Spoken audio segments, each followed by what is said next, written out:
ओम साई 13 मार्च 1912। मैंने काकड़ आरती में हिस्सा लिया और साई साहेब अत्यंत प्रसन्नचित्त दिखाई दिए। श्रीमान दीक्षित लगभग प्रातः 9 बजे लौटे। वह अकेले ही आए हैं, पत्नी को वही छोड़ दिया है। हम बैठकर बात करने लगे और पंचदशी की संगत नहीं कर पाए। काफ़ी अजीब तरीके से मुझे नींद आ गई और मैं लेट गया। हमने साई महाराज के बाहर जाते हुए दर्शन किए और बाद में मस्जिद में भी। उन्होंने एक लंबी कहानी सुनाई जिसका सार यह था कि एक वृद्ध पाटिल उसके पास आया करता था कि कोई 4 और बाद में लगभग 12 गोविंदास यानी जासूस उस पर नज़र रखते थे कि उस व्यक्ति और उन जासूसों में कहाँ सुनी हो गई। साई साहेब ने वृद्ध का साथ दिया, उसके खेत में गए और जब एक बार जासूसों ने वृद्ध पर हमला किया तो उसको मारा भी।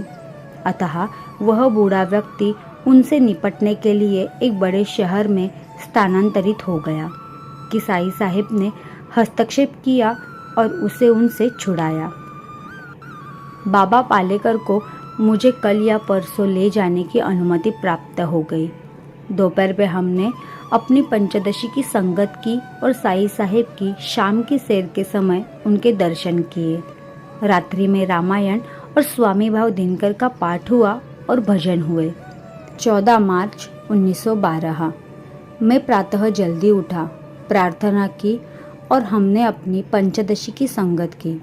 हमने पहले के प्रथम विवेक के कुछ छंदों को पुनः दोहराया। हमने साई साहेब के बाहर जाते हुए दर्शन किए और बाद में जब वे लौटे तो मैं मस्जिद में गया।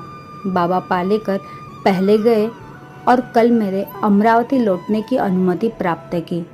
चलने का निश्चित समय अभी अनिश्चित है।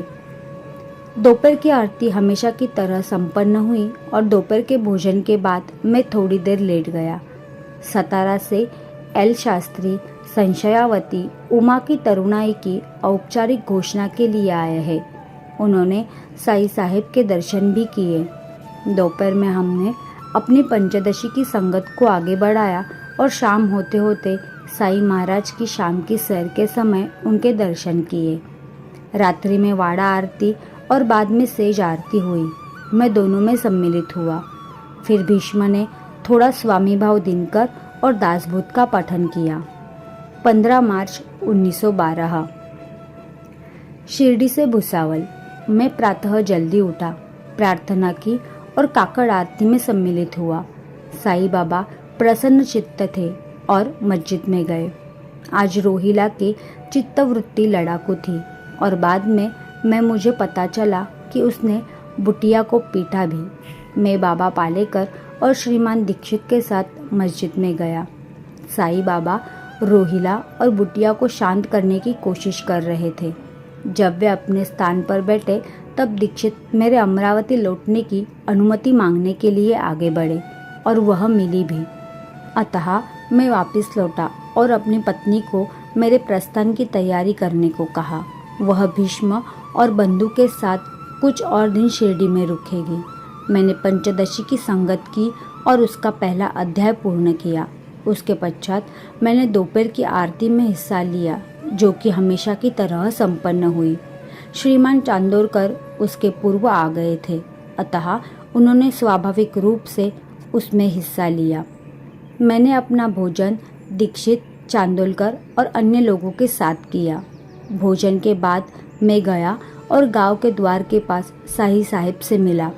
उनकी आज्ञा पर हम दौड़े और उधी लाए और उनके हाथ से वह ली। उन्होंने हमें अल्लाह भला करेगा यह कहकर आशीर्वाद दिया और एकदम से चलने को कहा। अतः मैंने जल्दी से भाटे, जोशी, दादा केलकर, श्रीमान चांदोलकर, उपासनी, दुर्गा भाऊ को अलविदा कहा। श्रीमती कौंजल की और बापू साहेब ने मुझे रोका। बालाराम और युवक दीक्षित साथ ही रामचंद्र भी वहाँ थे। भाई और केशव मिल नहीं पाए। हम अर्थात मैं और पालेकर कांगे से चले और लगभग 4 बजे या उसके कुछ देर बाद कोपरगांव पहुँचे और शाम 7 बजे तक प्लेटफॉर्म पर बैठे। शिरडी के कई आगंतुक दिखाई दिए। जैसे कि नवलकर और डा उंजक्की, और हमने बैठकर बात की। हम उस रेलगाड़ी से निकले जो शाम 7 बजे निकलती है और मनमाड़ पहुँचे। बहुत से यात्री 7 वाले प्लेटफॉर्म पर इंतज़ार कर रहे थे। मैं स्वयं रेल में चढ़ा और पालेकर को टिकट लाने के लिए कहा। इसी बीच गाड़ी चल पड़ी और मैंने पाया कि वह चढ़ नहीं पाए। उस डिब्बे में टिकट परीक्षक था। मैंने उसे सब बताया। उसने सुझाव दिया कि मैं भुसावल जाऊं और वहां पालेकर का इंतज़ार करूं। मैंने वैसा ही किया। मैं अब इंतज़ार कर रहा था और मेरे पास ना तो टिकट था और ना ही एक पैसा ही। टिकट निरीक्षक भला आदमी था, लेकिन वो जलगांव उतर गया। मैं श्री देवले से मिला जो यहाँ टिकट कलेक्टर है। उन्होंने सुझाव दिया कि मैं या तो प्लेटफॉर्म पर इंतज़ार कर सकता हूँ या फिर गाड़ी में, जो कि नागपुर जाने के लिए खड़ी थी। मैंने गाड़ी में इंतज़ार करने का निश्चय किया। 16 मार्च 1912। भुसावल से अमरावती। कूली ने मुझे प्रातः 5 बजे उठाया और प्लेटफॉर्म पर पहुंचने पर मैंने बाबा पालेकर को वहां आते हुए देखा। उन्होंने कहा कि पिछली रात मेरी गाड़ी चली जाने के बाद वह मनमाड़ के स्टेशन मास्टर से मिले और उन्हें सारी स्थिति से अवगत कराया कि कैसे वह सब कोच के क्लर्क की असावधानी से हुआ। स्टेशन मास्टर एक समझदार व्यक्ति था, अतः उसने कंपनी के खर्चे पर सभी स्टेशनों भुसावल, बदनेरा और अमरावत में बिना किसी तकलीफ के मुझे चले जाने के लिए तार कर दिया। श्रीमान देवले भी आए। मैं और बाबा पालेकर नागपुर यात्री गाड़ी से निकले। शेगांव में मुझे श्रीमान गोविंदराज के पुत्र बाबा मिले। वह एक उप रजिस्ट्रार है। मुझे यह सुनकर दुख हुआ कि श्रीमान गोविंदराज स्वस्थ नहीं है। अकोला में वृद्ध श्रीमान महाजनी मेरे डिब्बे में चढ़े और अमरावती तक मेरे साथ सफ़र किया। पूरे रास्ते हम सामान्य विषयों पर बात करते रहे। वह नैतिक और धार्मिक उपदेशों के विषय में किसी सभा में सम्मिलित होने जा रहे थे। अमरावती में नारायण धमनकर और महादेव स्टेशन पर आए थे। घर पहुंचने पर मैं दुर्गे शास्त्री से मिला।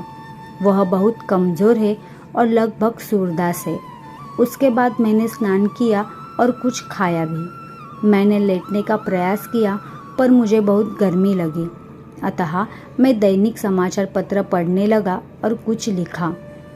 करंदीकर, रघुनाथ त्रिकेकर, असनारे, भाऊ दुराणी, काका तारुबे, श्रीराम खातरे, गोपालराव दोले व के काले और अन्य लोग दिन में और शाम को मुझे मिलने आए और मैं बैठकर उनसे अपने शिरडी प्रवास, वहाँ की जीवन शैली और साईं साहेब की महानता के बारे में, जो कि लगातार मेरे मस्तिष्क में समाये हुए थी, बातें करता रहा।